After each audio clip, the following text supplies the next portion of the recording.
Good evening. I'm happy to have you all here. Welcome to our community and parent partner webinar, Advocating for Transitioning and Transgender Youth in Public Schools.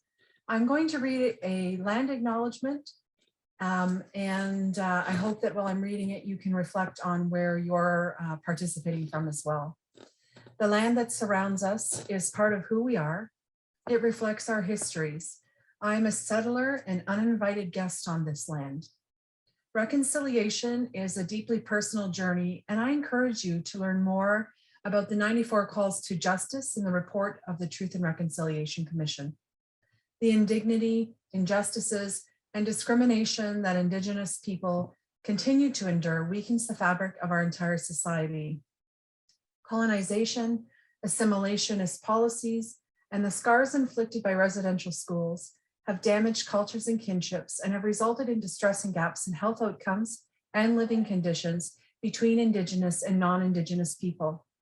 OSSTF FEESO is an educational organization which represents teacher and education worker members. Our central office is in the community of Scarborough in Toronto, but we have 35 district offices across Ontario.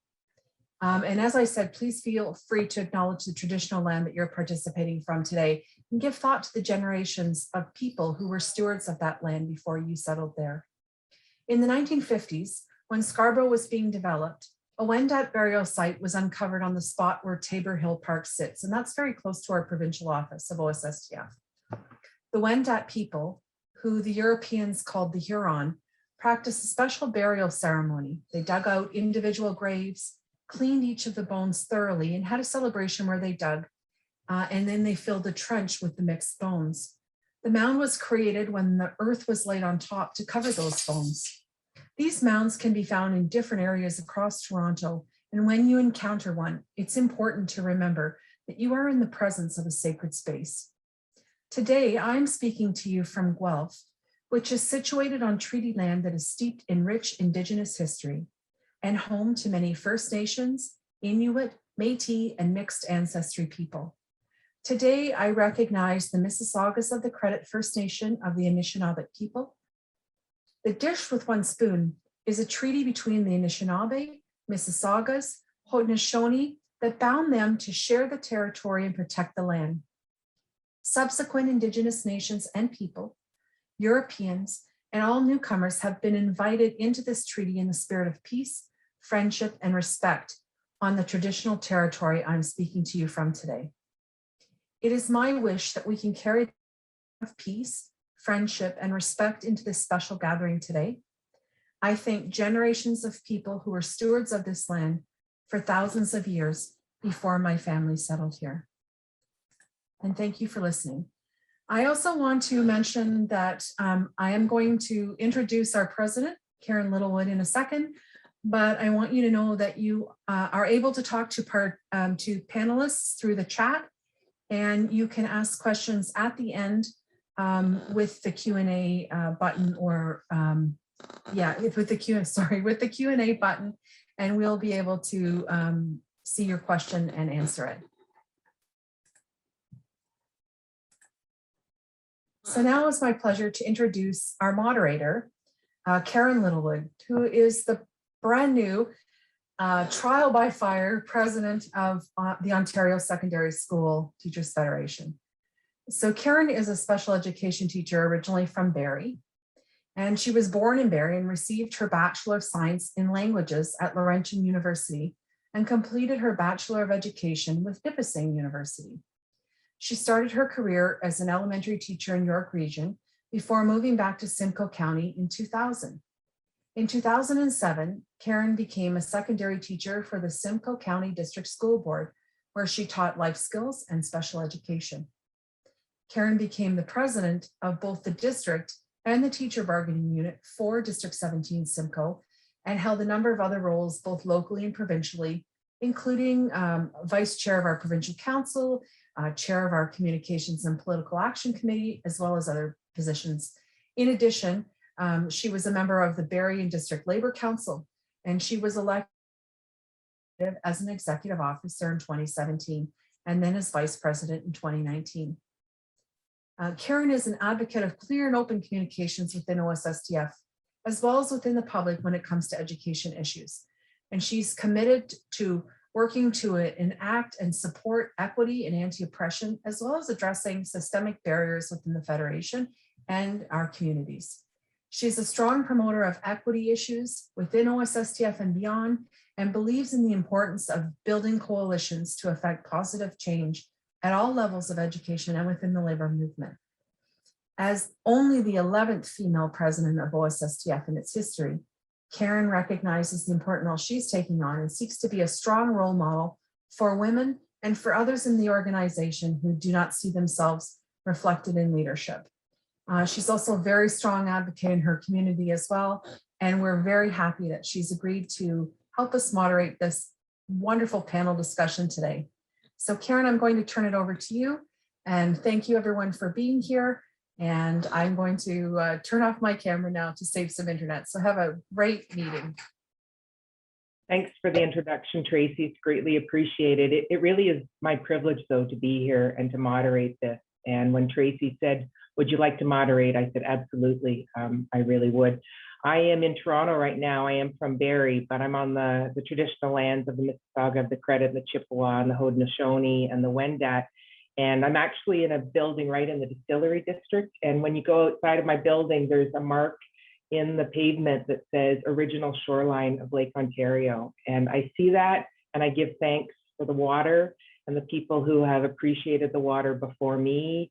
And I give thanks for the air and the land and all of the animals and birds, and just my privilege to be able to be here right now. So thank you for joining us from wherever you are. I'm really happy to introduce the panelists to you and then to moderate. I'm really hoping to save enough time at the end for questions and for comments, because as Tracy said in the introduction, I like to build coalitions, and I'd like to think we're building a coalition right now and we're making connections, and I think that's really important. So I'm going to start with Julie Hamara. Julie is currently a coordinator with the Community Engagement Department at the 519, where she works closely with youth, transgender, and newcomer communities. She attended graduate school at the University of Saskatchewan and completed her bachelor's degree at Concordia University.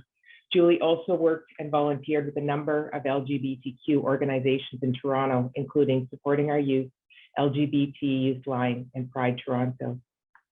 Suzanne Shirkin is with us. Suzanne is a public speaker, mediator, and trainer, and also the author of the book, When Gender is in Question, A Guide to Understanding. Mother of two, Suzanne was inspired to engage with others in the current gender dialogue when her youngest transitioned in his early 20s. She addresses issues of conflict, harassment, and discrimination in workplaces. Natasha Arcentales and Alpa are here together on the screen. Alpa is a 9-year-old child and student that identifies as non-binary. They love and celebrate who they are and loves to hang out with their friends. They enjoy sharing their views with others through their podcast, Kids Like Me. So write that down and go look up the podcast, I think, as well as they like to sing pop music and dance. Natasha identifies as Quechua, Indigenous, and Spanish colonizer ancestry. She is the daughter of immigrant parents, a parent, an advocate, and a student. She is accountable for her actions to relearn issues of social justice and equity, to respect and live harmoniously with those close to her and those with whom she interacts. Her passion lies in advocating for and supporting issues affecting non-binary, transgender kids, specific to those under the age of 12. She voices barriers her child faces through her child's lived experiences and with their consent.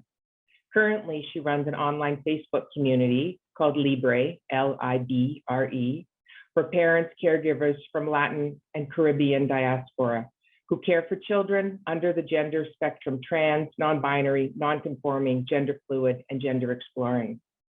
And we also have Jordan Applebaum, last but not least, from EGAL.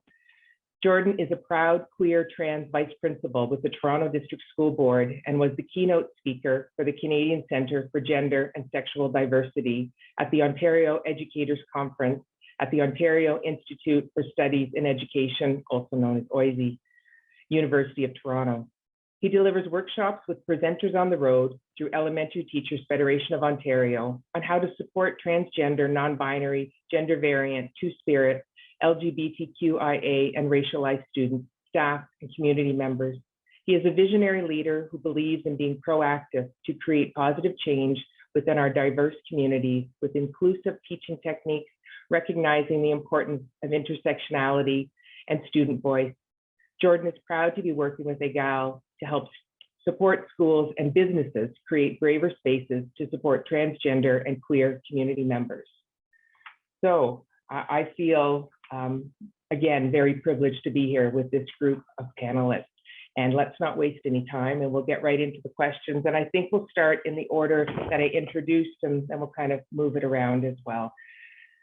So think about this question. I'd like you to talk about your experiences as a person identifying on the gender spectrum, or a parent or supporter of a person identifying on the gender spectrum while navigating public school, college, or university. I know, big question, but Julie, if you'd like to start off, that would be great. Sure.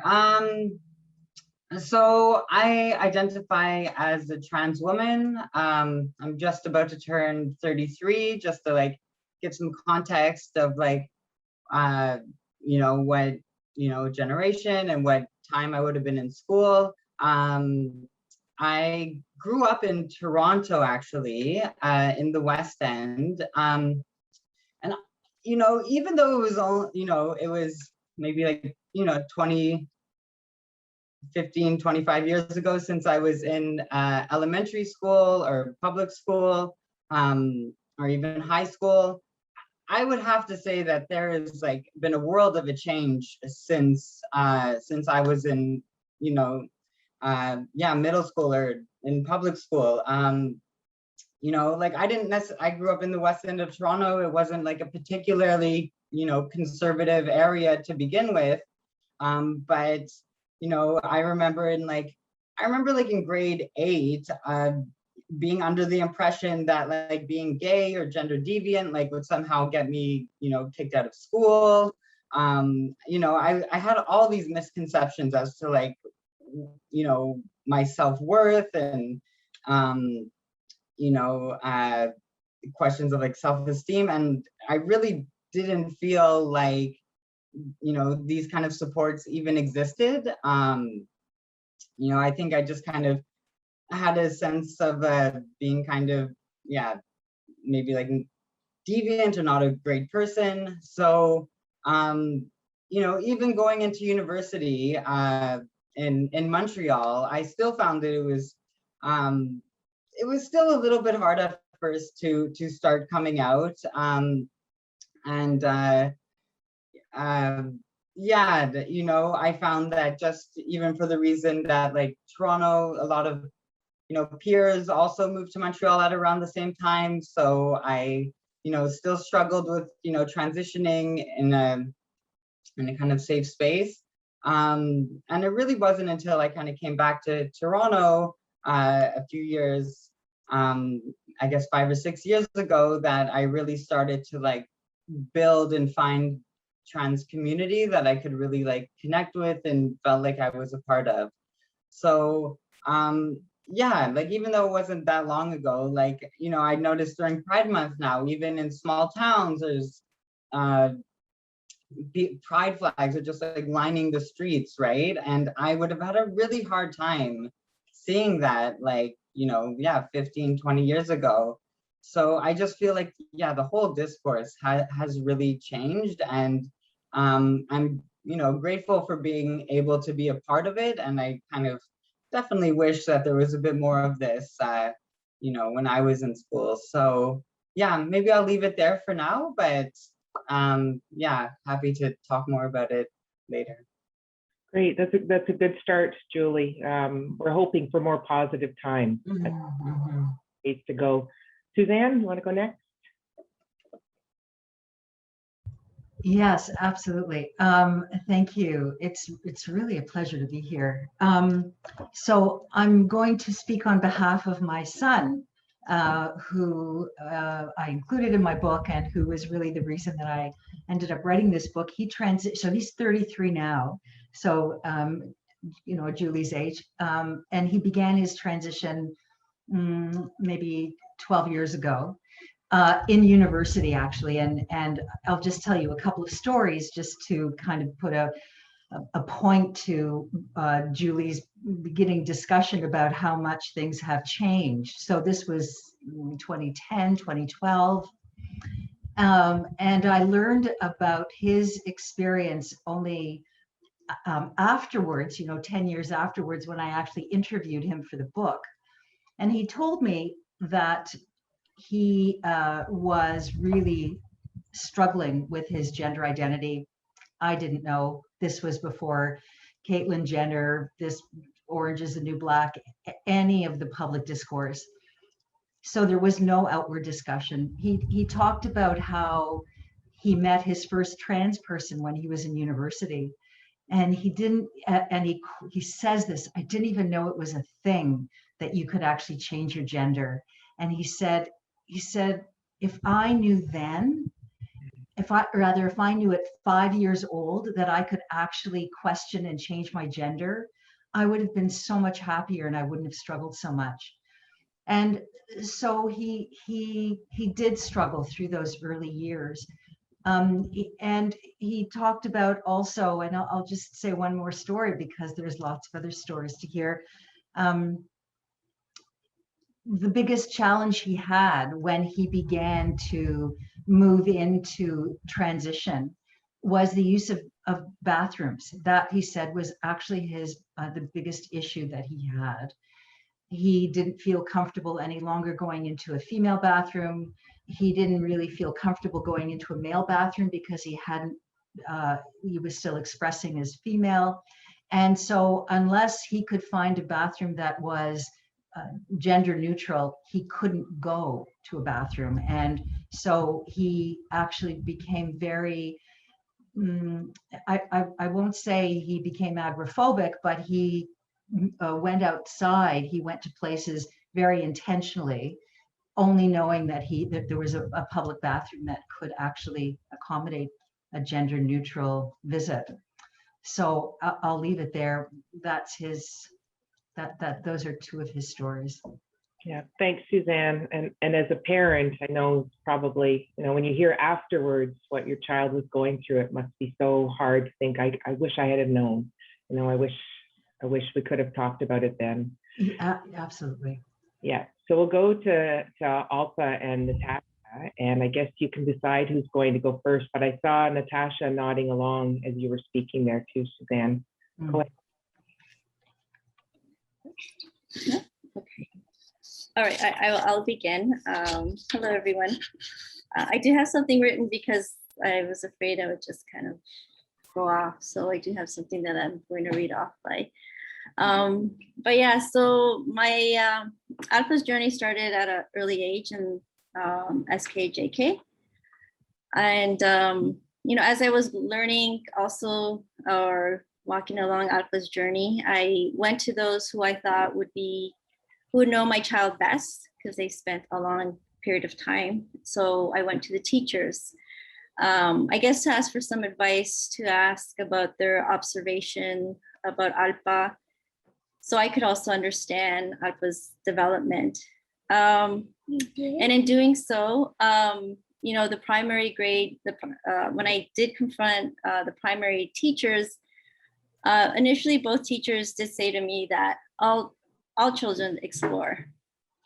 And to be quite honest, when I heard that response, it left me alone. It left me isolated, because I knew it was beyond just a stage. I knew that this was something more. And at a young age, Alpa was also asking many questions about themselves. But however, I also believe with time, as I engaged both these elementary teachers, that they became more aware of, you know, gender identity, gender spectrum issues. And I found that they actually started becoming more aware about speaking about gender identity in the classrooms. And it became kind of like an ongoing conversation in the classroom. So I do find that as I engaged, I think something just also opened with both of these teachers. But also, you know, each grade that my child would go into, they would have a new teacher. And so I would also make the effort in speaking to these teachers to speak about, you know, so they're aware of my child's pronouns and identity, but also I engaged with them because I wanted to hear, you know, what was their supports for children, students that are under the gender spectrum. So overall, I would say coming grade 2 and onwards, you know, everyone has been very supportive. The school itself has been very supportive. The school has made accommodations for gender neutral washrooms for both students and adults. There are 2S LGBTQ plus visible posters and materials throughout the school. You know, and as APA sees themselves in this environment, I feel that they're growing with more confidence and that they're growing their willingness to share also with their peers. And so to me, that gives me a sense of pride, right? To see that APA is now taking on their own role of advocacy, that they're taking that role on their own terms and their own time and capacity of what they want to share and up to what extent. And so I feel that that's also done because if the school is providing that supportive system, then it allows for children who are under this gender spectrum to innately come out, to develop and voice and see that they're not alone, that they have their peers and allies with them as well. Thanks, Natasha and Alsa. It's that's a story, that's a current story because it's happening right now. And I'm hoping that Jordan will also have some current, you can speak about your own experiences in school, but you're right in there now as a vice principal. So I look forward to hearing what you add to this. Sure. Thank you everyone for having me. And it's really great to hear everyone's experiences and that you're willing to be vulnerable and share. So for me, when I was younger, I wasn't out when I was young. My parents didn't really know that word trans or how to support me. And I probably lived in a similar age as Julie was talking about, where there just wasn't a lot of representation. There wasn't positive representation of trans folks in the media. And so I didn't really have role models or anyone to look up to. And so I was very afraid to be myself and be out. And there were definitely signs that I showed my parents from the age of 3, but they didn't know about transitioning. They didn't know any of the language or what to do really. And so I was more called a tomboy at the time. And there was a lack of understanding on my own behalf as well of what that meant to be trans. And as I got older, and seeing more positive representation in media a little bit, and more now, I was still afraid to be myself and nervous too of what does that mean as a trans guy? If I'm to come out as a trans guy and be myself, does that mean, can I still be a feminist?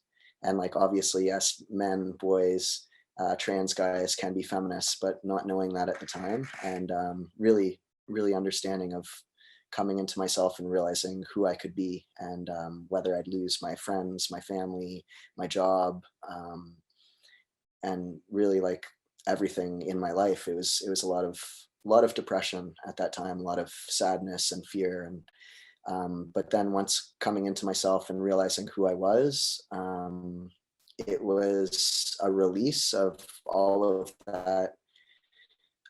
that fear, and coming out of that depression of feeling like, oh, actually it's okay to be myself, and there is a lot of acceptance, and things are changing. And starting on testosterone also gave me a lot of confidence, and just made me feel more balanced, healthier, happier. I felt like I could be seen more in society. So, and now like being a teacher for 11 years and supporting students in schools has really been amazing. And now being an administrator and making sure that, we'll get to this later, but making sure that all the necessary things are there to support trans youth and all gender variant children and non-binary students. It's really, really important. So I'll leave it there for now, but yeah. Thanks so much, Jordan. So just so everybody knows, we did give the questions to the panelists beforehand because like Jordan said, this is a vulnerable situation and you're sitting and you're talking and you're sharing, and we wanted people to be able to think about the questions beforehand. So I'm going to go to the second question, but I'd like to start with Alpha and Natasha if possible, because this question is as a parent or a person identifying on the gender spectrum, what do you want teachers and education workers and other parents to know? How can they best provide support? So Alpha or Natasha, what could you say to a teacher? The best things to say. Go ahead. Yeah, so Alpa's gonna go first. I think they wanted to address also the first question, and then I'll address the second question. Thank you. No, just, Oh, so I talk about no, just, yeah. At my school, I feel like I'm supported. At the beginning of the year, my teacher said that I was a misgendered me. After my mom and I spoke to my homeroom teacher, that I identified as non-binary,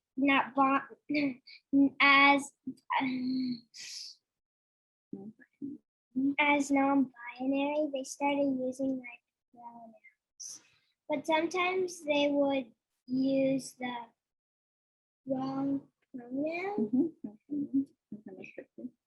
accidentally, but I wasn't mad. I just corrected them. Teachers in the beginning of the year should ask what students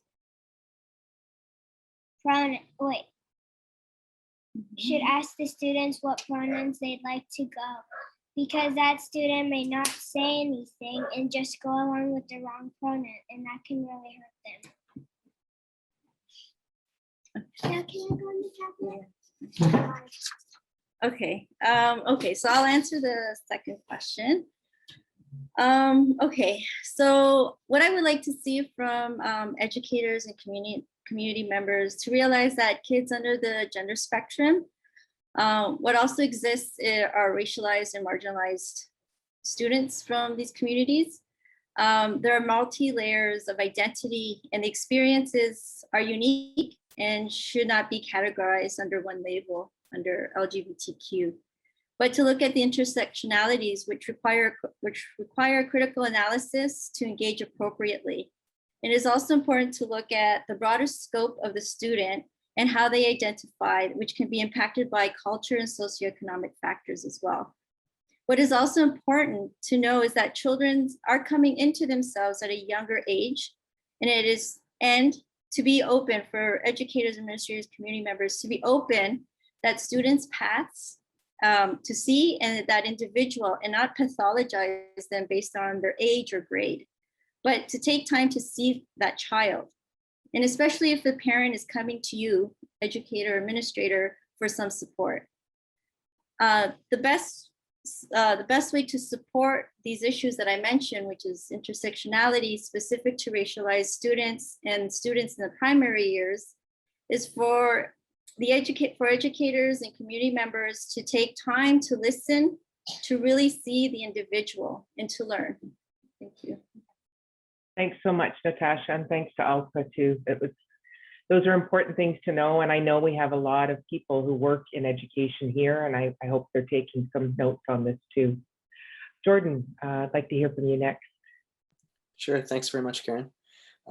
So we all know how important it is for kids to be seen and heard in order to learn and focus on their studies. And it's really important that everyone on the gender spectrum feels comfortable to be their true selves, because lack of acceptance can lead to homelessness, self-harm, all kinds of not like terrible feelings and lack of confidence. Whereas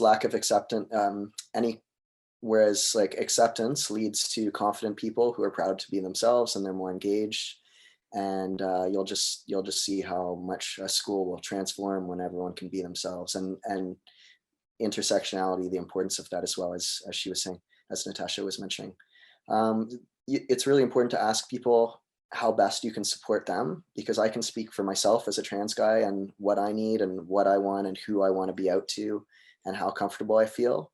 But every person is different, and every trans guy is different, every trans person is different, every non-binary person is different. So it's really important to ask how best you can support them and how they want to be out, who they want to be out to, as everyone's needs will vary. And respect pronouns. If you introduce yourself with your pronouns, it's really helpful.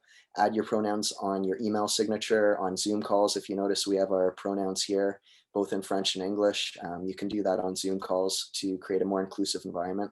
You can put up trans, non-binary, and gender variant role models on the walls of your classrooms, in the hallways, and that way everyone will have a lot of role models. Make sure they're not just white, cis, able-bodied, heteronormative posters. Make sure it's really inclusive, so that everyone can see themselves. And also educate yourself. Podcasts.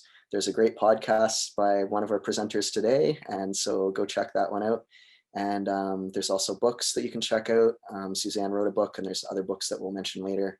Documentaries, there's tons of resources out there. You can start a GSA, like a Gay Straight Alliance, at your school if you don't already have one, or called an Equal Rights Gender and Sexuality Alliance. You should also have a BSA, like a Black Student Alliance, a Muslim leadership group, and then get these groups to work together. You can have an Indigenous leadership group, Asian, trans, queer role models within these, and talk about it, put it on the announcements. There's so many incredible things that you can do at your school. So those are just to name a few.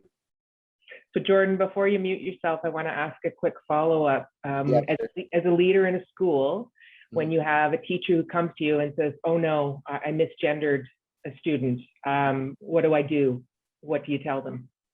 Yeah, just try not to make a big deal out of it. If you make a big deal out of it, it makes it harder and more awkward for the other person. I really appreciate it when people apologize, even if it's after the facts. Like if somebody misgenders me on a call or in an interview or somewhere, and then they later say, hey, I messed up, sorry about that. And then they just correct it and say, I see you as a guy, and yes, I know your pronouns are he, him. They don't make a big deal. They're just like, apologize, move on. That's the best thing you can do. Just like racism, if you mess up, make sure that you're apologizing, naming it, and do better in the future. So. Yeah, no, that's excellent advice for people. Make a mistake, own up to it as soon as possible, and make it right, and learn from it and move on. But also to create the culture where people will come to you and say, what should I do, is also really important. And we can all help to create that culture. Julie, I'd like you to go next, please. Sure. I'm not sure that I can necessarily add much more to that pretty thorough list, but I suppose what I would just maybe emphasize is this notion that, yeah, like, once again, drawing most from my own experience, when people, regardless of age, are like struggling with transitioning, with like expressing their true self, that does often, come across in oblique ways, right? It won't always necessarily appear as, somebody who, doesn't look like they fit into one gender or another, right? Like I seem to recall just like struggling with a lot of other things that weren't on the surface directly, related to my gender identity. And I see this like in the work I do today. So at the 519 Community Center, we're located at like Church and Wellesley. We're in the downtown east, especially during the pandemic, where a lot of the inequalities in our society have been like heightened, where like homeless populations have been like really decimated. A lot of people who, find sanctuary in our neighborhood, are struggling with gender identity or gender expression and their sexual orientation, but people are also struggling with a whole lot of other issues also, right? That may or may not be directly related to that, right? So like homelessness, substance use, mental health crises, right?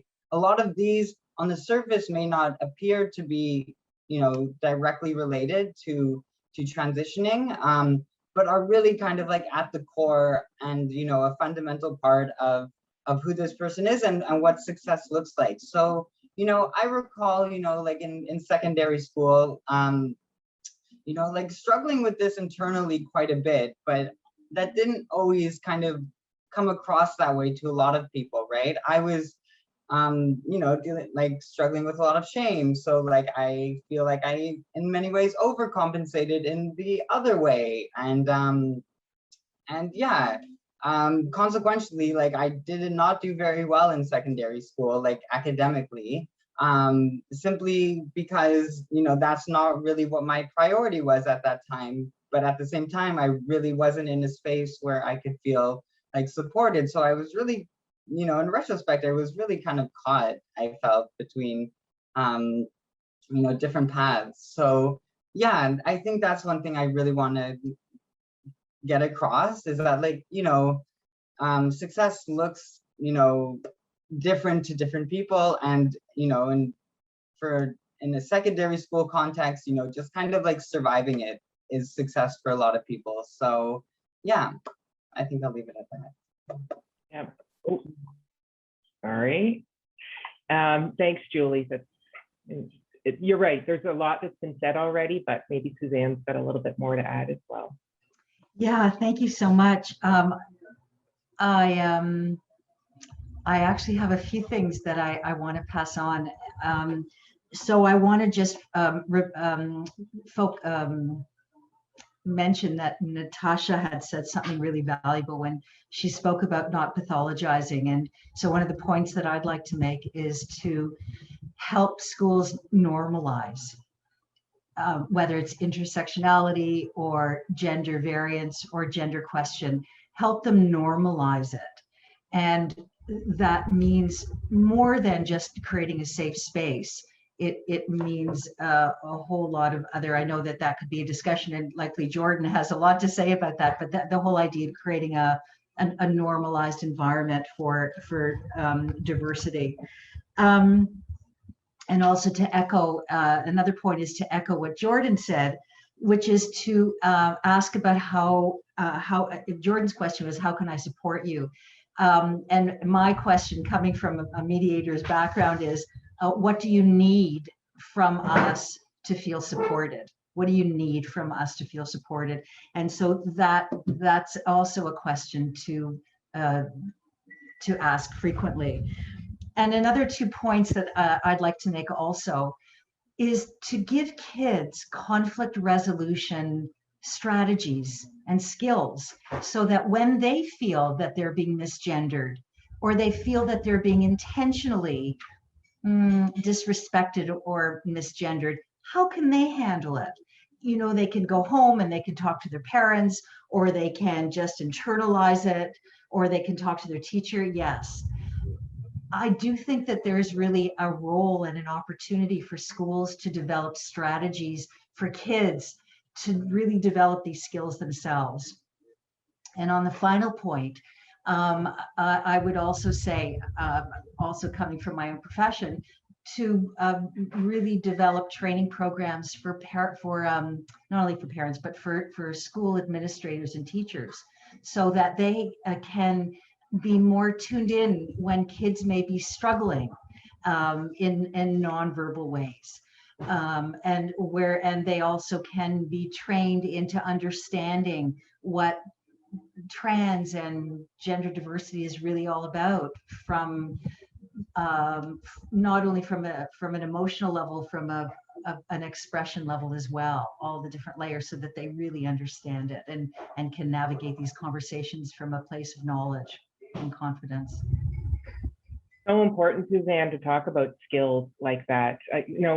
As a teacher, content is really important. I get that, but it's the skills that will carry us through. Because when I went to school in the 70s and 80s, that content now, some of it's still current, some of it was wrong, as I'm finding out now, and some of it is just totally obsolete. So I think it's really important that we focus on the skills. And what I'm doing in some of my own learning, I'm learning that characteristics can be learned, that you don't just say, I'm this type of person, or, I don't listen. No, you can learn. You can learn to be empathetic. You can learn to sympathize. You can learn to be a better listener. And those are all skills that we should be looking at growing, right? In Absolutely.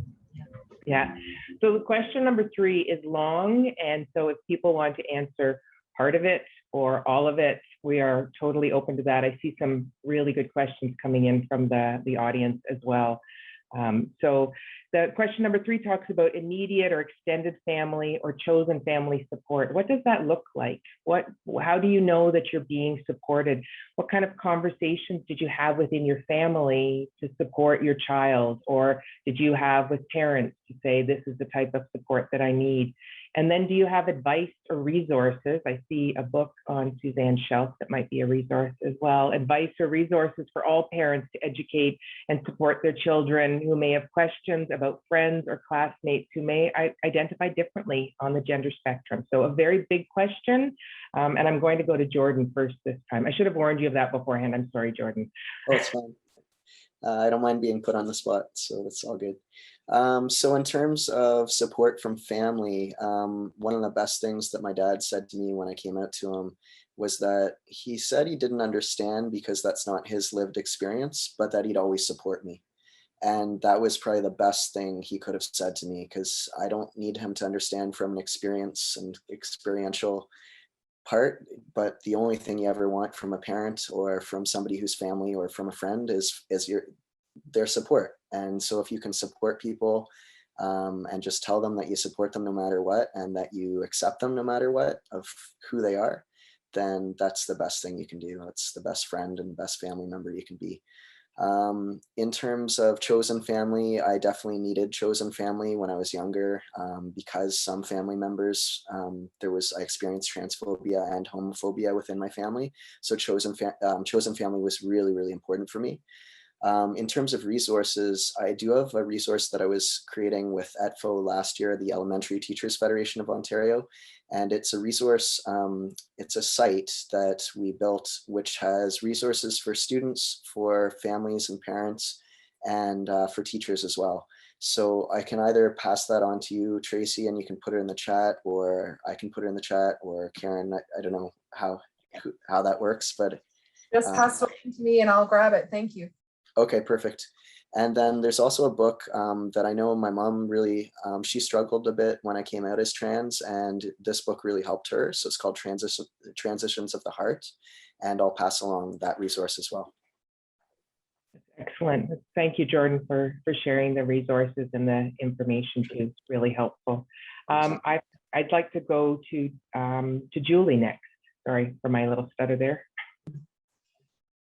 Sure. So I'm not entirely sure where to start with this one. I know, so I don't have kids myself. I know for my parents, when, I mean, first of all, like I felt like, you know, moving out of my like hometown, my neighborhood, that was a very important initial step for me originally, like going to school in Montreal.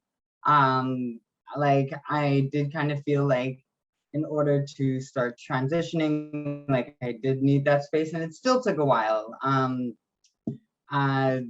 I would say that for when it came to, you know, just conversations with my parents, you know, I think that as like from a young age, I could, you know, I was expressing, you know, feminine behavior, and I recall there being like a certain like hostility from my parents, like the sense that like I'm, you know, they didn't want to speak about it and they didn't want to address it, and they kind of wanted it to go away. So, you know, for a long time we were just kind of at this impasse, and anytime it kind of came up, there was this like, we both, you know, wanted to recoil, right? And it really took until like having my own sense of independence and space that I was able to like work up the courage within myself to come out. That being said, you know, chosen family, role models, community, like these things all take on like a really huge role when, you know, in these contexts, when we're transitioning. A lot of it takes place kind of like in solitude, as well as like in like virtual communities. Like I think this is a really big space for people to explore their identity and to connect with people. You know, especially if you're in a smaller community, there might not be that many other people who you can relate to in this way. So I would say, yeah, virtual communities and chosen communities definitely play quite a large role. There was another part. In terms of some resources, I know that my parents, or at least my mom, did some workshops with CTYS, Central Toronto Youth Services. I'm not sure if they still do have these services. I would think so. But you know, they had some workshops specifically targeted to, so they still do, to parents. And I didn't attend these, but I heard that they were very helpful. That being said, like, you know, as an adult and as somebody who, you know, went through some pretty rough patches with transitioning, I would, oh, cool. So we actually have someone who is attending the workshops. You know, I did eventually reconcile with my family. Like, it did take like years of, you know, not great terms and not a lot of speaking. You know, I have a sibling as well, and I think it was hard for them too to, you know, see me in a different way. But from my experience, you know, it was never, you know, like abusive, but you know, it was very painful for a long time, and but at the same time, they did come around, and I do have like a really newfound and deep appreciation for my, you know, my non-chosen family, my birth family. About yeah, you know, I can tell, like, with my father, for instance, like, he had a pretty hard time accepting me, but it did, like, I know it's not the case for everybody, but in my case, like, it did get better, and I do really, you know, appreciate the support that I did get from my family. I remember there being a really interesting conversation with a great aunt of mine who had Alzheimer's and was living in a long-term care home. And I remember when I think it was a conversation my mom was having with her, and she mentioned that I was transitioning, and my aunt said something really interesting. She was like, "Oh, well," she like breathed a sigh of relief and was like, "I'm glad he's not gay." And you know, like, I'm not saying that that's necessarily like an acceptable, but she was like late, you know, early 90s, and it's not exactly the response I would have assumed, right? In terms of, like, you know, that my aunt really wanted me to transition, kind of like, you know, she saw it in me my whole life, and, you know, she could see that I wasn't, you know, a boy or a man, and, you know, she, you know, instinctively just like felt really like happy for me, despite not really knowing about these things like whatsoever. So it's really interesting how people kind of perceive these transitioning. It's not always what you think, but I'll leave it at that for now. Yeah, thanks, Julie. I think, you know, just as support looks different for everyone, reactions look different for everyone too, and maybe really totally unexpected. And there is no one right answer anywhere anyways, but I think maybe if we've given some people some kind of nugget that they can go ahead with, and yeah, go ahead and support. Suzanne? Yeah, I'll just be brief and say that my experience when my son Skylar announced or came to us and spoke to us about his transitioning, I was very welcoming. I didn't understand it, much like Jordan's father. I didn't understand it, but whatever, there is unconditional love, and we continue that. So I'll just say my experience was really interesting. So this was in, 10, 12 years ago. And there was this fluid and non-dramatic invitation for him to do what he needed to do. And as he began to transition, we began to speak more to our family and extended family and friends. And after a few months, I started getting responses. People said to me, wow, you're very cool about this. I don't know if I would be so cool about it. And I was getting responses like that from friends and family, educated people, liberal-minded people, people who I thought were just kind of open to the possibility of life. And I was getting that kind of curious, kind of negating pushback. And it was then that I got very curious about how my attitude of easy acceptance without question was actually not the norm in my experience, in my realm.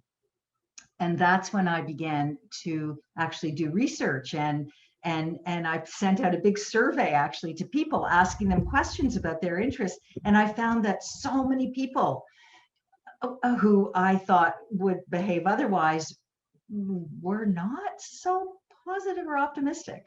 And that's when I decided to write this book, to say, okay, I'm just going to give people some basic information here. Yeah, that's you know, when you need to do something, just do it. And if it ends up in a book, even better. Great. Natasha and Alpa, Alpa's around for this one. I think Alpa's going to come back for another question at least. Yeah. Yes, I'll answer this question. Yeah, so our immediate family is aware of Alpa's journey. You know, Alpa is aware that they have support and love from them. But it is also a working process because there are many generations going from, you know, being a young adult to being a grandparent. So there's different levels of uncertainties and maybe misconceptions that come up. But the discussions are open because the conversations that I've had, you know, I've made it so that not to feel shy or embarrassed about the questions that they have in their mind, that it's normal. And so I think because of that, it's been really easy for my family to have these doors open for Alpa. And I do believe that Alpa is blessed in that sense.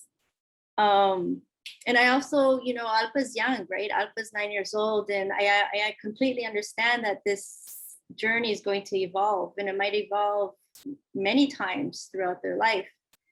And that's also a conversation I'm having with my family to be aware and maybe even prepare for the unexpected, but to, you know, that regardless the journey that Alpa decides to transition to evolve to, that bottom line is that Alpa feels safe and that there's love and support. And I think really that's, in regards to family support, that's where Alpa is right now. And yeah, and I think when I do when you share with other people, I understand some people are shocked actually. They cannot believe that myself and the family members are so open and supportive. And, you know, it's interesting because I'm thinking, well, it's love. You know, we want our children to just have love like any other child. So yeah, so that still happens where you think people who are very liberal-minded or progressive, they still come with some kind of interesting reactions to that. In regards to recommendations, you know, I have to admit, I've been kind of thinking about my journey with my immediate friends and family members. And I actually just talked. And I think that's really the only thing I could recommend is talk. As an adult, as an educator, let that child who is questioning, has questions about their peers, let them talk. Let them unpack what perceptions they have and not be judged, because and I guess referring to mainly primary, elementary kids at this point, because they're also developing their language and their awareness of what is happening with their peers, you know. So there are going to be times that some some language may come up that may seem inappropriate. And instead of like having a reaction to quickly react to that, I just let them talk.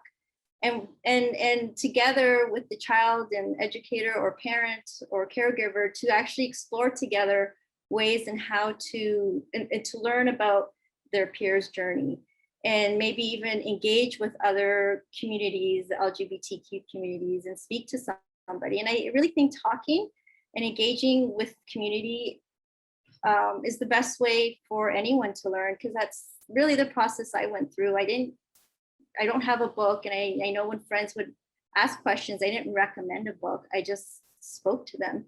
And I think speaking, talking, and sharing really is a really big part of learning, and not being afraid, of hearing maybe misconceptions or what have you. I think that's normal. And I think talking about it and letting the other person know that they're safe to come with these maybe ideas that, that they may have been influenced by whatever it is, like that's normal. And let's just have these conversations. So yeah, thank you. Yeah. Thanks, Natasha. That's, my takeaway from what you've just said is love and support and talking, because a book has an end, but you should keep talking about it. Read the book and share the information, but talk and ask questions and answer questions and revisit. It's face-to-face is best, and it's probably the best way to communicate as well. So Natasha, if Alsa's back around, I'm going to go to the fourth question, and I call this one, I'm going to date myself here. I grew up in Barrie, and we used to watch Tiny Talent Time on CHTV, and the host would sometimes interview the kids, and he would say, if you had 3 wishes, what would you wish for? So for a perfect education system, what would your 3 or 2 or 4, or however many wishes, how would you make it the perfect system? Alsa, do you want to start? Wait, this? Yes. I think again that it's important that teachers get students consent about the pronouns they would like to go by. Schools should update registration or any other school forms with a category so they can fill in with their pronouns they want to go by. And another box saying if it's okay to publicly say their pronouns, because maybe some students would like to just use their name. Lastly, it would be nice to see more activities for private, like having people from the 2S LGBTQ+ community come to visit their schools and tell their stories and do activities together. Bye. Thanks, Alsa. Natasha, do you want to add anything? Any wishes? Yeah. I think it's just something that I mentioned earlier, right? I think having visibility of racialized 2S LGBTQ+ teachers, administrators, educators, I think that's very important to have them present in the system. And also, I know, again, like Alka mentioned during Pride Month, that the discussion be not just during June, right, but being something that's normalized and throughout the school year. I also believe that when we're speaking about 2S LGBTQ+ communities, that to look at also the history and look at the resilience. It's important to also see like how our community members have contributed to the bigger spectrum of the society, and it's important for that to see that. So yeah, I think representation is key, definitely.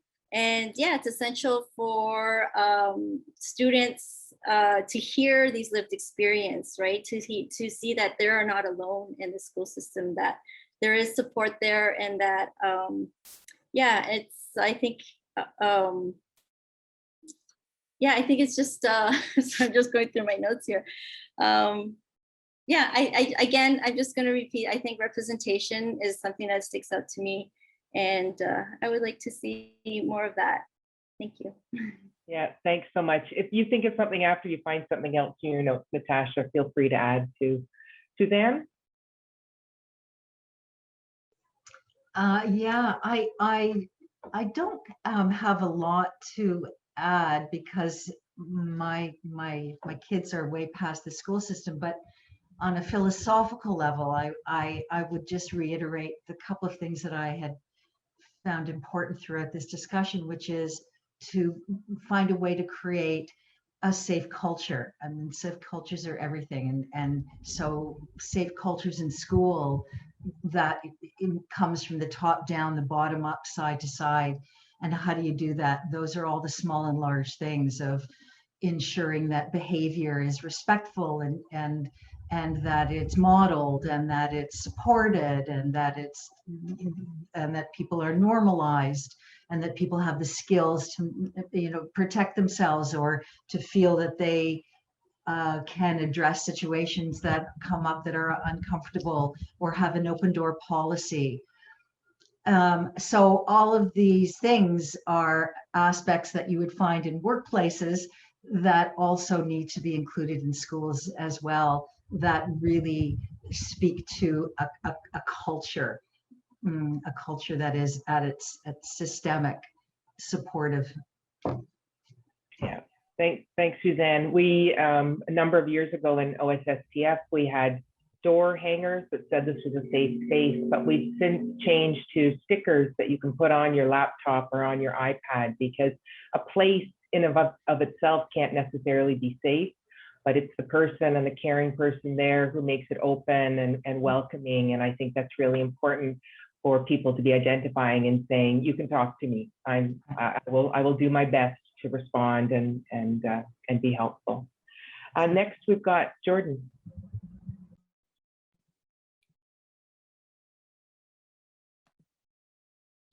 Okay, thank you. I just want to make sure I was unmuted there.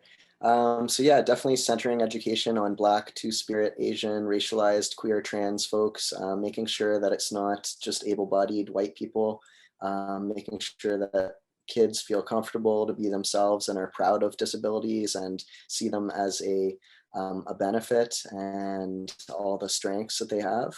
And looking at history, her story, their story, creating leadership groups, as I was mentioning earlier, like ERGSA, GSAs, BSAs, Black Student Alliances, and then getting these groups to work together on things like consent. And I really liked how Alpa was talking about consent in terms of pronouns. So leadership groups can attend workshops and then start leading the school and lead workshops on consent and on mental health and well-being and all kinds of incredible things. And start writing the announcements, making sure that student voice is part of that, acknowledging systemic racism and intersectionality and the importance of intersectionality and celebrating diversity, and then the impacts of colonization on Black, Indigenous, Asian, racialized, queer, and trans folks. Make sure that you're talking, sorry, my internet's unstable, but I think it's okay. I just got a message. You can still hear me, Karen? Yeah, I can. Okay. Yep, I can. Okay, perfect.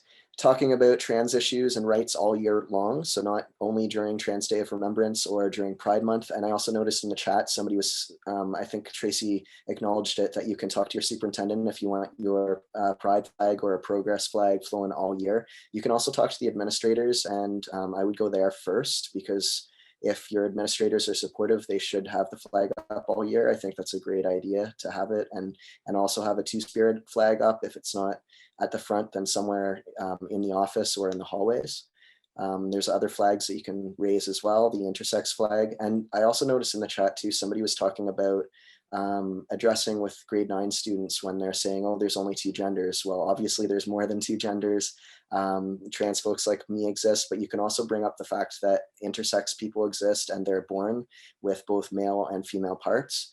And that's a great way to enter that whole spectrum of gender, how there's not just 2 binaries, and say to them, you know, it's okay if that's what you've been taught, like you think there's only two genders for a reason, like we live in a very binary world, and just let them know that's okay if that's what you think, but there's actually a huge spectrum, and there's people who are non-binary, there's people who are gender variant, there's people who might feel feminine one day and then not masculine or feminine another day, and they want to go by they pronouns. There's I know kids who, when they feel comfortable and they feel safe, then they'll come out at a very young age and they'll say, yeah, I go by they pronouns, or I go by they and I go by him.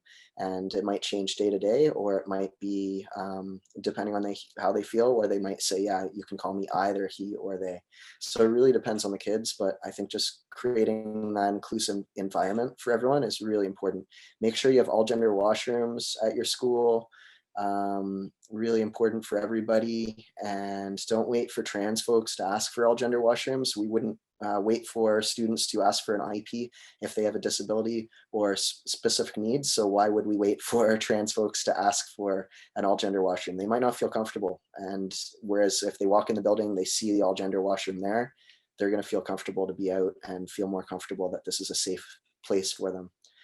You can also realize that all schools have trans, non-binary, gender variant, and intersex students, and it's that they're not feeling safe, and that's why they're not out. They're not comfortable to be themselves. But when you create that inclusive environment, they're going to be more comfortable to be themselves.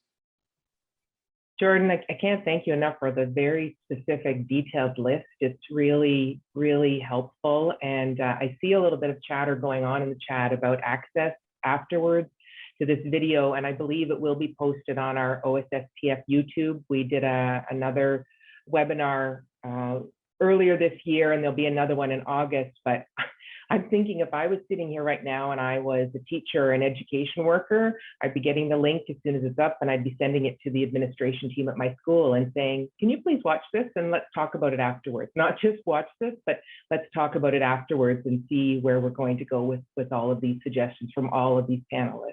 And Julie, what have you got to add?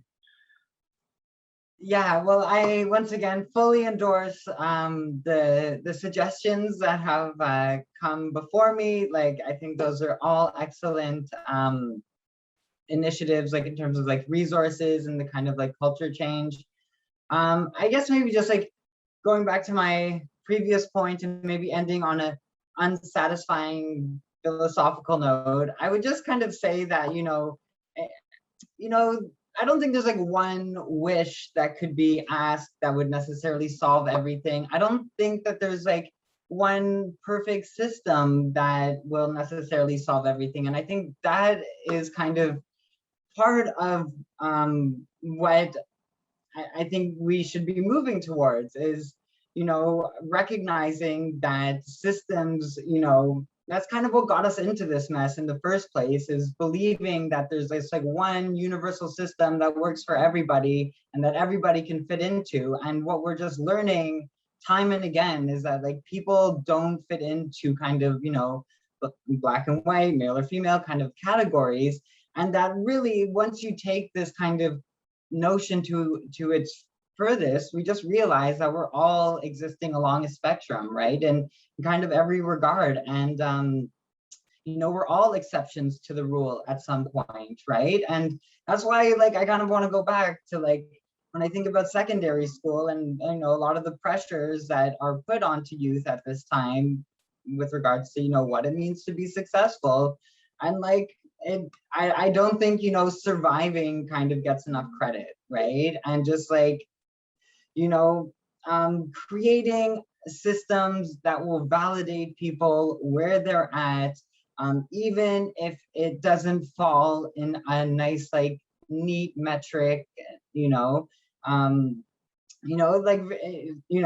way our education system is even set up pedagogically, like it breeds a certain type of like inequality, right? There's always people at the top of the class and at the bottom, and and obviously that's not all on the table to be changed, but I think when we start talking about like identities and belonging, we really have to step outside of thinking of like one system that can, solve everything, right? I think we really have to focus on the exceptions, right? And start to incorporate that into the rule. And I think that is how we got to this point, through all these conversations that, parents and students and youth have with each other, about like, how do we survive this system that's not designed for us, right? And that is really what will You know, that's at the heart of, I think, a lot of, yeah, queer and anti-oppressive movements, is that kind of like solidarity. So yeah, I guess yeah, that's what I would kind of just end on, is that like we really have to not believe that there is kind of one system or one magic bullet that will solve everything. Yeah, thanks, Julie. And thanks for calling me out on it, because I said it. And then as I was listening to your answers, I thought, these aren't wishes. We need things that are real and concrete, going to make a difference here. It really is a journey without a finish line, because it's continuous. And I don't know if Brene Brown coined it, but open hearts, open minds, I think, is the best way to approach anything. I've heard her say it a lot, so I'll give her credit for it. But I think that's the best thing that you can do, you know, as we, it's only the second week in July, and I'm thinking about September. And as people in education head back, if they could go in with open hearts and open minds, I think that would make a really big difference. So the end of the formal questions, but now we really get to where we can get advice from the panelists and where you can answer. And, you know, we may have a question where everybody answers, or we may have one where we only have a couple of people, and that's fine. There are so many here that I really appreciate that Tracy's going to navigate through the questions, and then I can still try and moderate, you know, where we're going to go with them. But there's really, really good work here that we need to be looking at and talking about. So I'll pass it to Tracy. Okay, so the first question I think we should address, I'm not going to address them in order, but I think is important. This is from Nadia. My 8-year-old boy identified himself as a girl. He asks me so many questions for a long time. Why do I have a penis? I'm a girl. Since they were 5 years old, they've asked these things. They want to wear girls' clothes, and they're going back to school in September as a girl. The school is aware and the teachers are amazing, but Nadia is extremely scared, and she's worried that she started too young. She only wants the best for her, and she knows deeply that it's not a phase. She feels very, very alone as a parent. She also mentions that when she uses the proper pronoun, her daughter, I'm going to say it, her daughter feels so grateful. So she wants to know how, I guess she just wants some reassurance, and she wants to know how to manage this with 2 older brothers. So I don't know who you want to start, Karen, but why don't you go ahead and see if anybody wants to start this. So I'll look for volunteers. I can see everybody on the screen. I see Suzanne first, and then we'll see if others have something to add to. Go ahead, Suzanne. Although my child was quite a bit older than this beautiful young person, I can say that what was really essential in our family was that we had an undeniable support. That was a nucleus of support, so that that our child felt that in the family, there was safety, there was acceptance, and there was an undeniable sense of love. And then when he felt that, then that was extended beyond and beyond and beyond. And so what I would say to this mother is to ensure that that there is a nucleus of support, to find other parents to support her, and also to support the child, and just, you know, bit by bit by bit, find allies. That's what I would say. Yeah, thanks. There's lots more, but that's the beginning. Yes, I know. So does anyone else want to add something as well? The questions are just pouring in now too, and I think that's probably going to be. Jordan, would you like to add anything? Yeah, I'd love to speak to that as well, because I was about the same age. I was about 3 when I started acknowledging and saying like, hey, when's mine going to grow? And noticing my brother when he was older, and noticing things were different. And I just figured that, you know, it's because I was younger. And I think it's amazing that you're seeing your daughter and you're saying the correct pronouns with her. And I think that's the most important, like just being there and supporting her through this.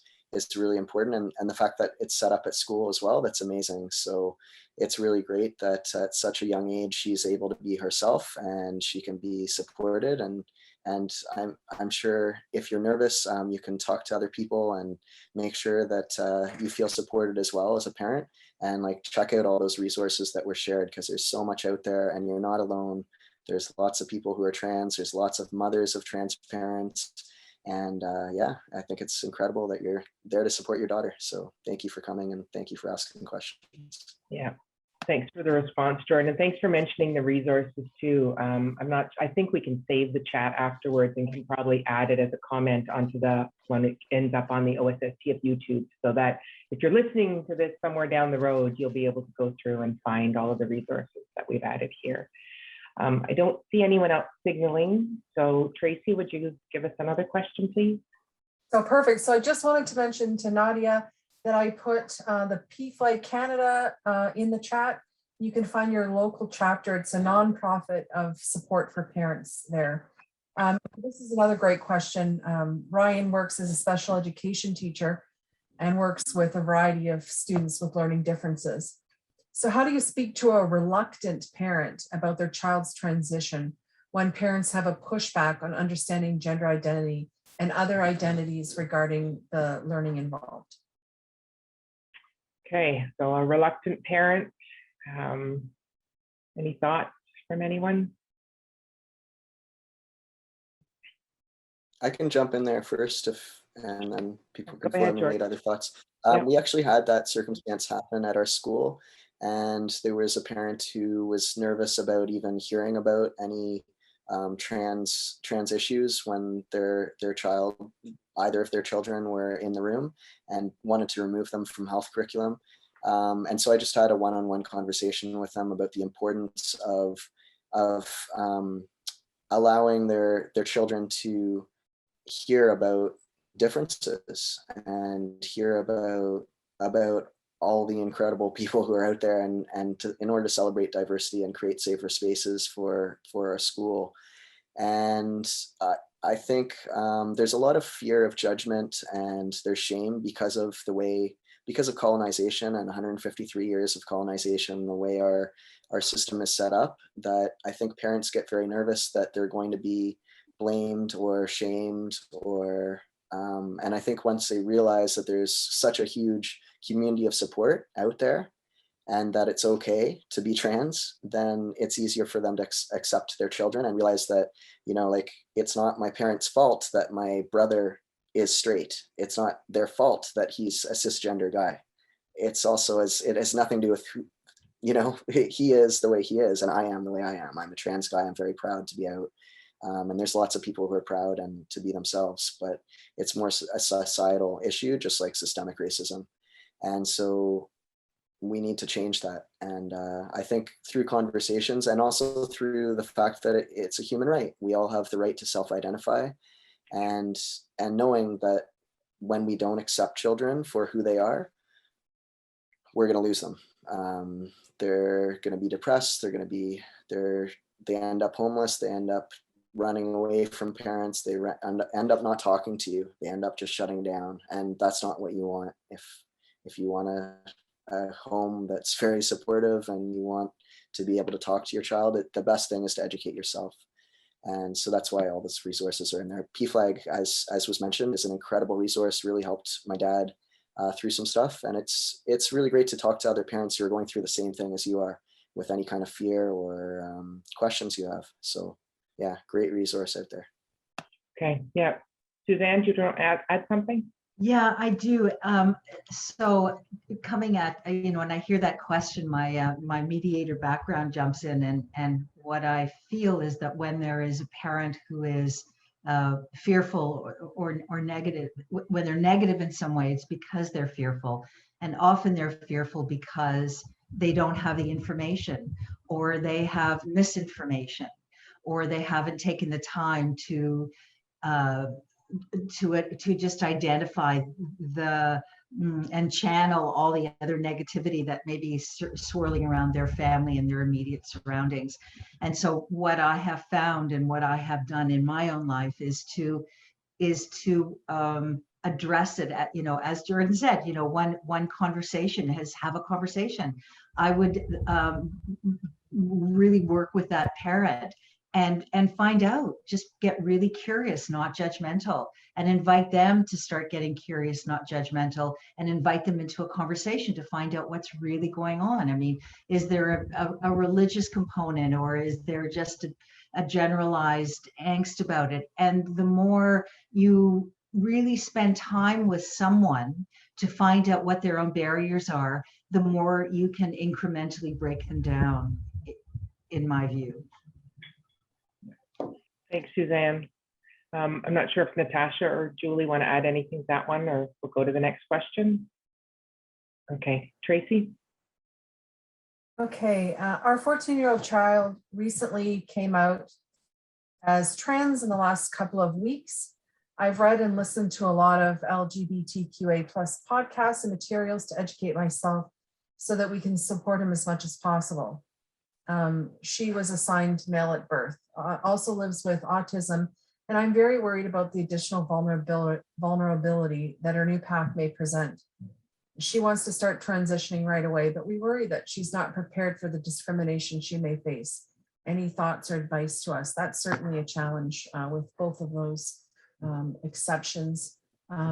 It's like, especially with autism, and then they want to come out too, and I can understand that. So we'll pass that along to Karen. Yeah, and I will look for someone who's willing to take on the question, the big one.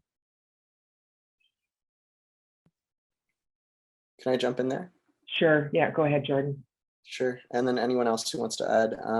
I just think it's really important, like, I can understand that fear that's coming up and the nervousness and wanting to protect your child. So I think it's really great if you're able to reach out to the school and make sure it's a supportive environment, even just within their classroom. Make sure that the teacher has resources, and if they don't use some of the resources, share those resources with the teacher so that they can create a really safe, inclusive environment in the classroom, but also with the administrators as well. There's a lot they can do to create a safer environment within the school, in terms of announcements, putting role models up in the school, having discussions, and not having them once a year, like having discussions on a daily basis and having it throughout the curriculum. Like that's part of the reason for homophobia and transphobia, is it's not talked about enough. And I think the safer the environment is for your child, the better you'll feel, and the better your child will feel about coming out and being themselves, because it's their right. And so I understand that you'd feel nervous, especially with the additional special needs component.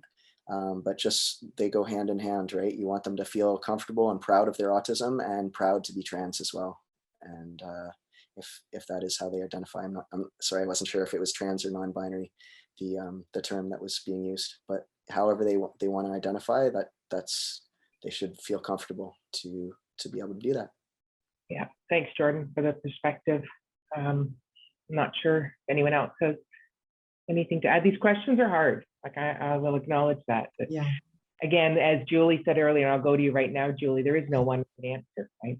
Yeah, I'm pretty hesitant about like offering advice, you know, when it's, especially because it's your own kid, you know the situation best, and a little bit outside of my pay grade. That being said, you know, if you're worried about your child's like being vulnerable, like, you know, you really make sure that you can be a safe space for them, on top of, you know, like Jordan was saying, like doing the advocacy pieces within the school, like that is very important. But, you know, make sure that you are at least like their safe space, right? And that you can at least validate this part of them, even if you can't guarantee that the rest of the world will, you know? I feel like that's something I missed out on a little bit, because because of my parents' own fear of being judged and being seen as bad parents, or, you know, I feel like I missed out on that kind of like communication with them, because we were all so scared and didn't know what to do, right? So I would have really appreciated, at least like, had my family been my safe space, and then that would have given me a lot of strength in kind of facing the world, right? So yeah, like on one hand, with all the advocacy in the world, you will never be able to make the outside world like a completely safe place. You know, we all experience this as just being people in the world, right? But you know, I would really, for all parents, right? Like if you can, you know, genuinely create a like Susan was saying too, like wholesome conversations, right? And like yeah, if you can really open those lines of communication, I think it will go a long way to like building that confidence and feeling like they have a place in the world. Yeah. Thanks, Julie. Thanks so much. I think I might be going back to you, Tracy. Okay, perfect. It's funny, every time I try to answer a question, a little window pops up and says, your internet's unstable and I can't see the question. My child is starting high school and has recently identified as male. They are very active in sport. How will this affect my child who has played travel soccer, hockey, baseball, entering high school? Yeah, that's a good question. And Jordan, you're in elementary school, correct? And the high school question, but I don't know maybe if you know from the high schools that your school feeds into, or if others have answers about that. So it's somebody who's trans male, is that right? Yeah. Yeah. So it depends on the school, but students who identify as trans male should have the right to compete with, like, be involved in either of the sports that they choose to. And if they identify as male, then they should be able to play basketball with the boys if they choose to, and try out for that team and play with that team. So I'm not sure if I'm missing the question though, if I'm missing part of it. Yeah, if there was clarification, they can always put it in the box as well. But it's a pretty specific question, and I think it might be worthy of a call to the school. Yeah, definitely to the coach. Mm-hmm. Yeah, the coach or even the principal, just to ask on a general, because you may have a number of different coaches as well. But okay. Yeah, and I'm not sure if there's more to that. Sorry, go ahead. No, go ahead, Jordan. Yeah, I guess it just depends on what the specific question is, but it would be a good thing to talk to both the administrator and the coach, and as long as they're out, and speak to what the concerns are, like if they want to be playing with the boys, or if they want to be playing if they want a team that's all gender. Because that's something that can change at a school too if you advocate for it and just say, well, actually, I don't know if my child really wants to be with only playing with boys, and so is there a way that we can have an all gender team so that anyone can try out, anyone can be on it? Yeah, that's a great suggestion, Jordan, and another example of how there isn't just one right answer. There's many different opportunities as well. Tracy. Okay, here's an interesting question, and it might be difficult to answer. It's kind of difficult for me to read, but what qualifications do you have to diagnose gender dysphoria or give parental advice? You're teachers and administrators, right? What kind of special mental health training do you have? Why do you feel qualified to give this advice? And is the board liable for negative outcomes? This is from Nadine, and Nadine also said in the chat that it seems like we have answers and we expect parents to just agree with us. And if they don't agree, then they're hesitant or something, but the reality of it is mental health is much more complex than this. And why is the school board pushing this so hard? So, yeah, Suzanne? So I'm happy to address this a little bit. I'm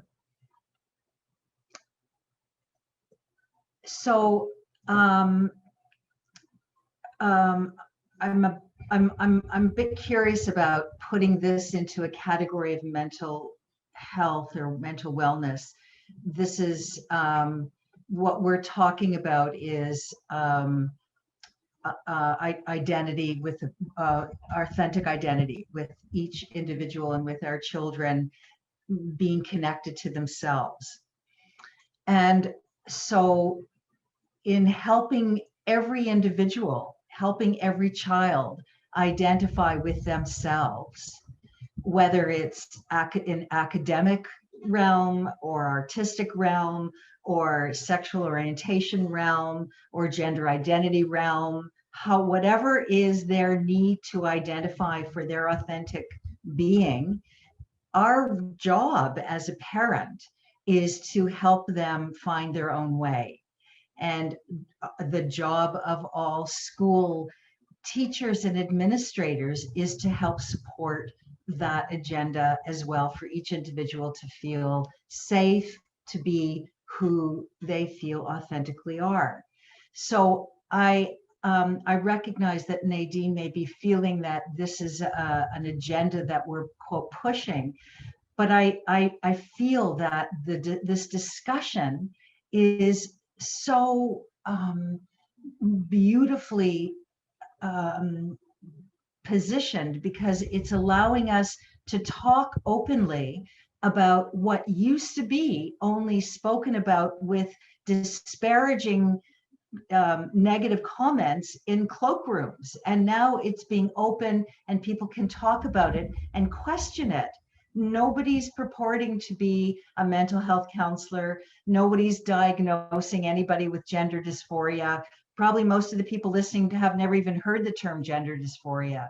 So it's, I just really want to invite Nadine to recognize that this is an opportunity for people to share the possibility of thinking and recognizing other people's truths and other people's lived experience.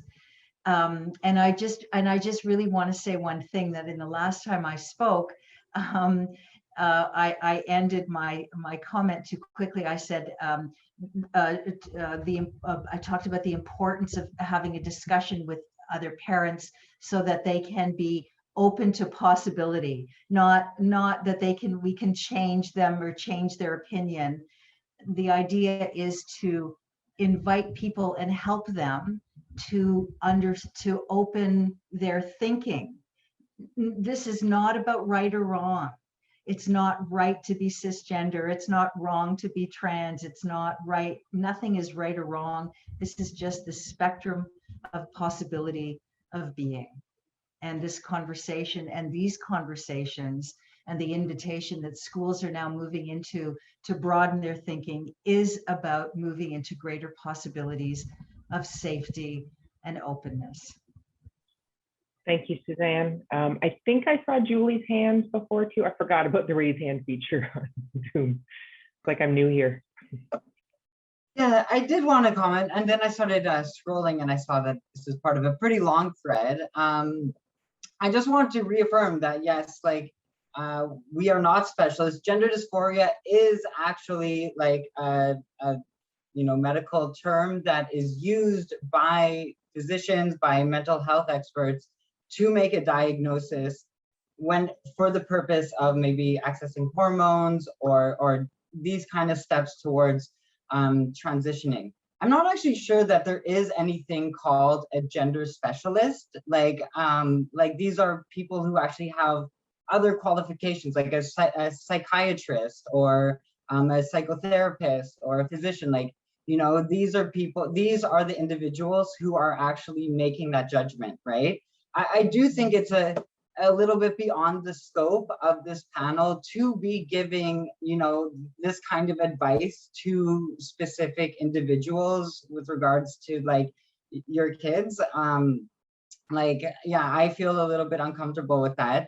But to, reinforce Suzanne's point, like, I think what at the core we're just trying to move towards is, like a pluralistic conception of gender, right? Whereby like, once you recognize that not everybody fits into one of two categories neatly, it's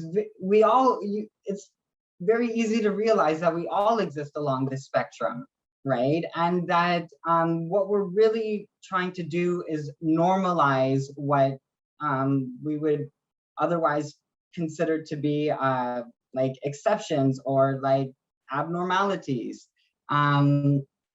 So yeah, like I don't think any of us are here to make a diagnosis with regards to your children. I think that would be like kind of irresponsible.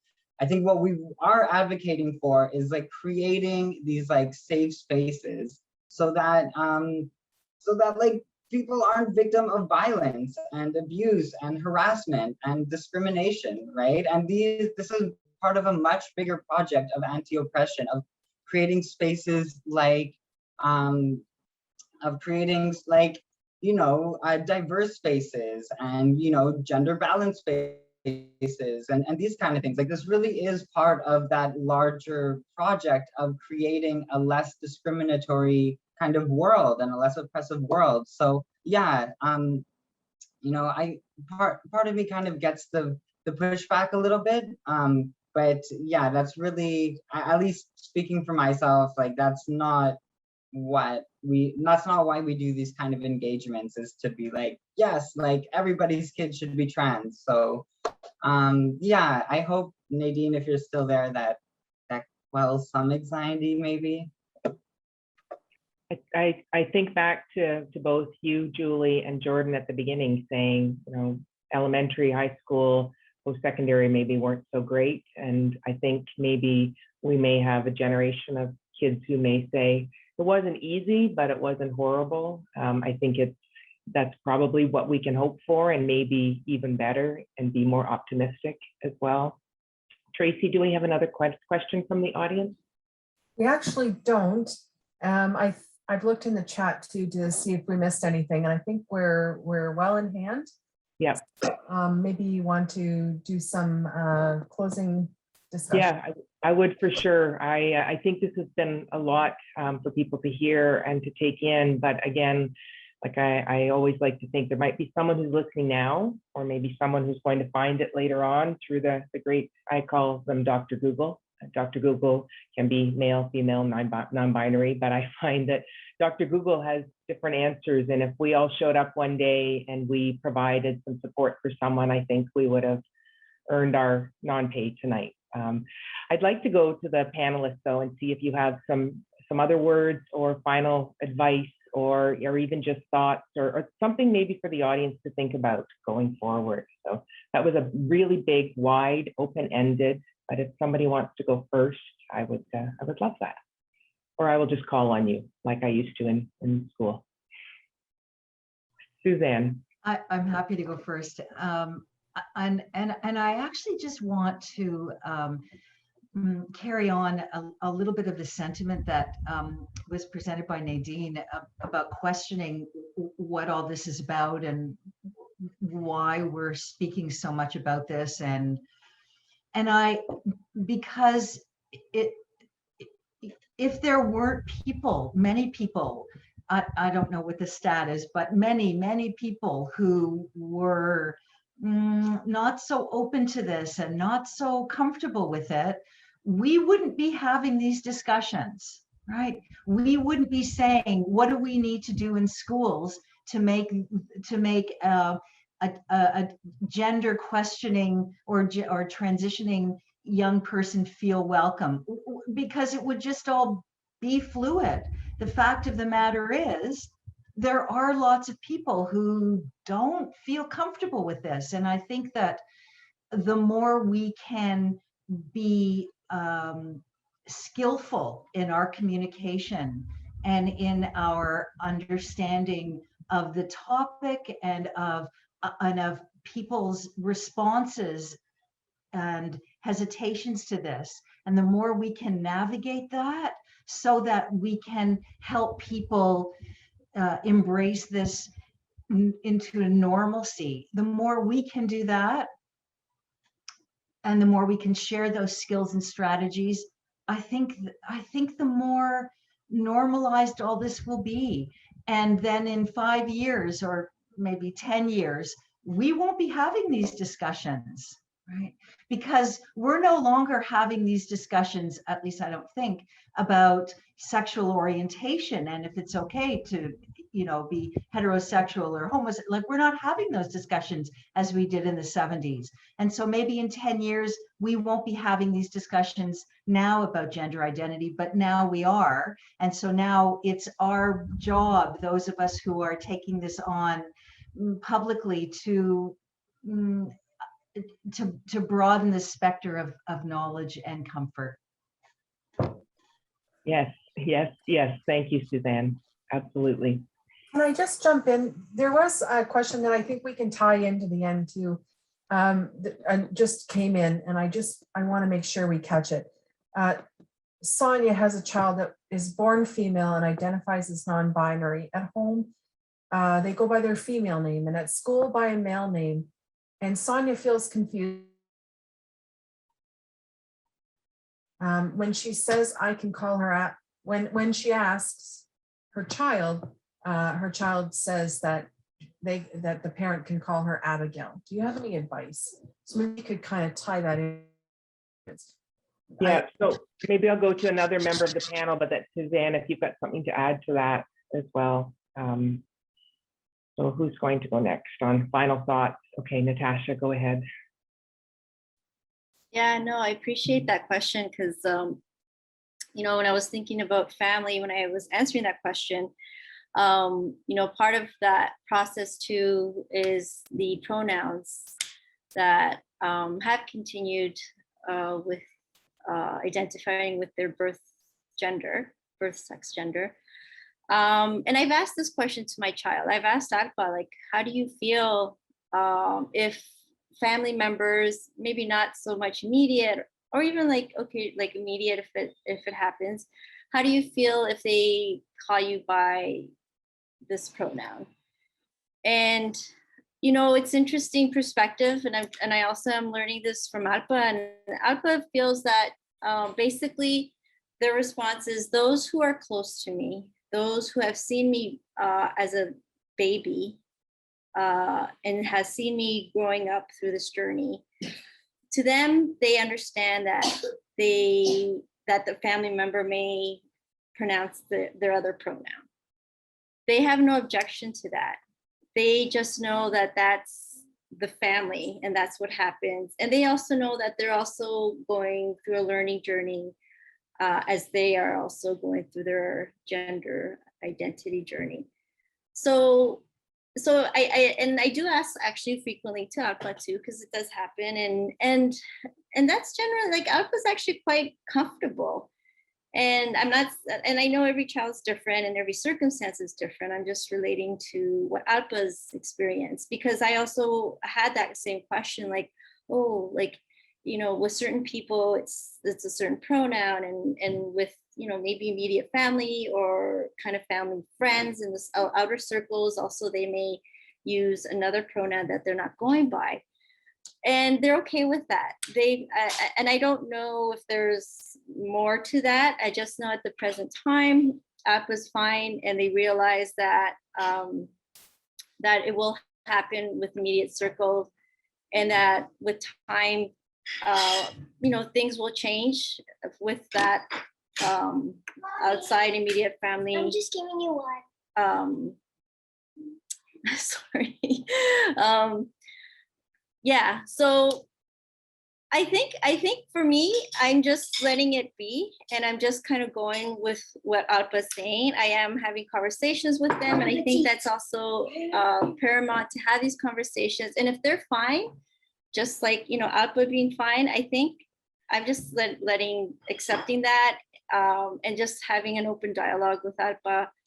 And yeah, that's my advice on that. And then kind of changing, kind of in a closing note very quickly, I just, you know, hearing everyone's experience here and just thinking how there's this big there's the big generation gap, and hearing the experiences that some of you have gone through, and, you know, seeing Alpa go through this other journey where there is, you know, a whole journey through the school system and society from where some of you have been to where Alpa is now. And in a sense, I'm like, wow, like it has been definitely a struggle. And, Outlaw right now is able to enter into a space where they feel comfortable and safe. And I know that could also change, right? Because things could change, people could change that come into the school environment. But I think that I believe there is open dialogue. I believe educators, administrators are aware and are making efforts for children, for students to become more comfortable and to be able to, display visually, audibly, however form of how they're feeling. And yeah, and I'm hoping that, as we move towards a better future, that just things become more normalized, to be quite honest. And I just want to thank you, each of you, for sharing your experiences, and somehow, some way, each of you have contributed to where ACPA is now. So I want to thank you all for that. Oh, thank you. So well said, Natasha. It's conversations keep going, open heart, open mind. Okay, I've got Julie or Jordan. Somebody wants to unmute. I can Okay. go. Go ahead, Julie. Oh, did I cut someone off? No, okay. I guess this, in the course of this discussion, I got really thrown back to pre-pandemic. If you'll recall, there was a pretty big kind of controversy over the current provincial government cutting the sex ed curriculum, or modifying the curriculum to essentially take out a lot of these things from the curriculum, at least at an earlier age. And I recall 519 was very loud. Yeah, so long ago, eh? But I remember 519 was like very loud in kind of like combating this, and even taking part in some legal proceedings, and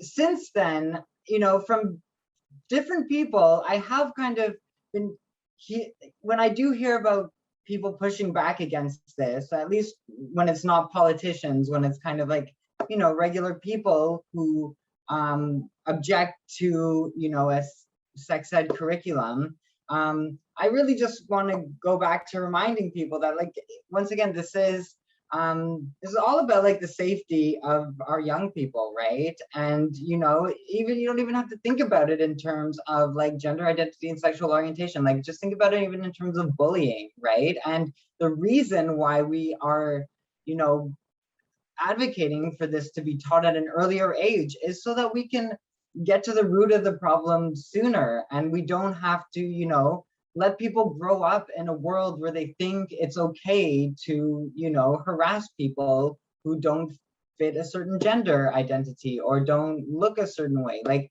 that really is what's at the core of this, right? And it really isn't